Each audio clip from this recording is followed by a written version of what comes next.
Andrea Berta, the new sporting director of Arsenal, is locked in talks, in Gyökeres talks with the people that are responsible for holding this deal for not happening till now. Then we are also going to be talking about Valverde and what Alonso had to say about him. And then, is it called Echeverri, a player that I loved ever since the World Cup? Was it under 17 World Cup that was really played? And I think it was like, is it some 2-3 years ago? Yeah, and he really looked great. The boy is on fire. Who scored his free kick as Man City was really putting Al Ain to the beating of their lives. Welcome to this channel. Smash the like button, comment and share. If at all you're watching us for the very first time, endeavor to subscribe to this channel so as not to miss out on stories that we do upload in here on a daily. Now, Andrea Berta, others call him Berta, but I know it's Berta, is currently locked in negotiations with Sporting Lisbon for Viktor Gyökeres. So, as I told you, that whenever you see a guy known as Zubimendi deal coming to an end, like it's done, he's obviously going to be joining Arsenal, just get to know that their next press or their next button to press will be Viktor Gyökeres to see to it that all this comes to an end. And this is what Andrea Berta is in, and he's like, this has to obviously come to an end because it has been long overdue ever since he came in through. Remember, when he was announced as the sporting director of Arsenal in March, his first approach was for the deal of Viktor Gyökeres to see how things are obviously going to be going on, and he later looked like he's going in for Šeško, and then he went in for Viktor Gyökeres, who has obviously given his due allegiance to the club of Arsenal, that I'm coming to play for you, and I really put in the required shift altogether. So that is the club known as that is Arsenal for you. Now, what is the most important bit of negotiations? The price of the deal. You know, Sporting Lisbon want 80 million euros. Andrea Berta is going in for 60.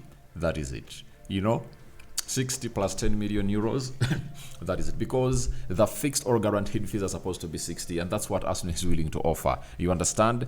And it will really do the needful and put in 10 million euros of add-ons that will depend on how this player will obviously perform at the club of Arsenal. So there is still a disagreement. The agent is like, I have all the evidence that we called in for, or we agreed for, to sign this player for 60 million euros of guaranteed fees, and then the 10 will be add-ons. But Sporting is like, we are calling in for 80. That was not really included. So with the experience of Andrea Berta, I think he can obviously find a solution for this, because we now know that he's pointing at only one player, and that is Gyökeres. And we know that at the beginning of July, they're obviously going to be going to the club of one. They're going to be starting the preseason as the club of Arsenal. So they're really working thick and hard to get this done and dusted. And we wait to see what will come out of these negotiations, because, as I told you, this is a huge decisive week as far as Gyökeres is really concerned, because Arsenal will need to get this deal done, as they know to it that there is a very huge hype around Gyökeres signing. You know, though there is a very huge hype about the Zubimendi signing, but it has been long overdue. I think all the sweetness in it was really squeezed out, I can tell you. So Andrea Berta is locked in talks. That is it. And I tell you what, he's obviously going to be doing the needful to see to it that all really goes on well as planned. So that's what you're really getting in through from a man known as Andrea Berta. So for Gyökeres, as I told you, he has already told his friends, family, that his ideal destination is Arsenal. He sent Man United a message that, Viktor, Ruben Amorim, you are my man that made me who I am, but I tell you what, I'm not interested in coming to Man United. I'm going to the club of Arsenal. So respectively, Amorim got to understand the situation. You understand? So Andre Berta and Sporting Lisbon. Let's wait and see what the result is obviously going to be. If it's going to be positive, we'll come in here and really let you know what the results are really all about. Then let's get to Pep has something to say on the youngster known as Echeverri. Echeverri is a very good youngster. I really loved how he looked, as I told you, from way back in the World Cup, you understand? And it was the under 17. And I think it was in 2022, you know. He was, I think, 16 by then, and right now he's 19. He scored a very beautiful free kick, and it was the second goal of that game, though it went ahead, obviously turned out to be a goal galore of 6-0. I want to tell you a secret. Last season, when he arrived after every training session, he practiced free kicks alone. So always work pays off. If you score a goal, it's because he practiced.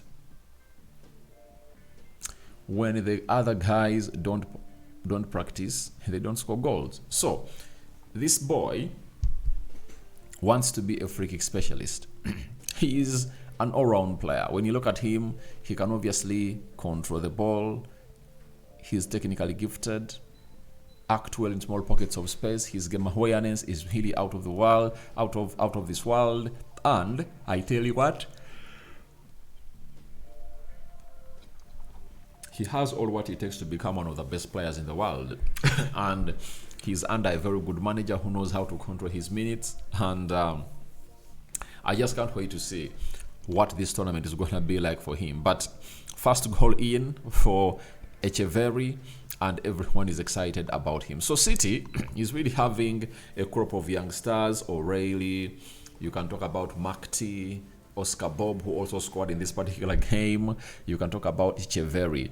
You understand? All those are really very good players. The Rico Lewises of this world also can really come in through and really do the needful. So for the side of City, I think their future is bright. As I've already told you that they are really almost selling players from the academy, and they're really making some huge money. For Romeo Lavia, you know, I think they had, was it a 40% sell-on clause, you know, and Southampton sold him for 65, and that means they got close to 20 million pounds from that sale. So that's how they are really doing business. And if at all you've been there and you're asking yourself as to why Man City is really spending a lot of money, that's the reason.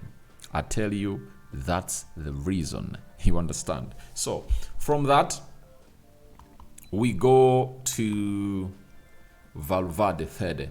Valverde is really very important, you know, and he scored a goal when Madrid was really playing against Pachuca, and this was very important because Madrid had a red card in like 16 minutes. Raul Asensio was obviously sent off. Now, Valverde said, difference between Ancelloti and Xabi, the way of playing is different. Xabi doesn't want the midfielders to drop deep too much to receive the ball. He asks us to be between the lines so that we can turn and drive. He also wants to have a little more control. So, for Ancelloti, this wasn't really important. He came at Madrid and he knew to eat that all he needed was to really win games. And he never minded on the style of play or how he plays, but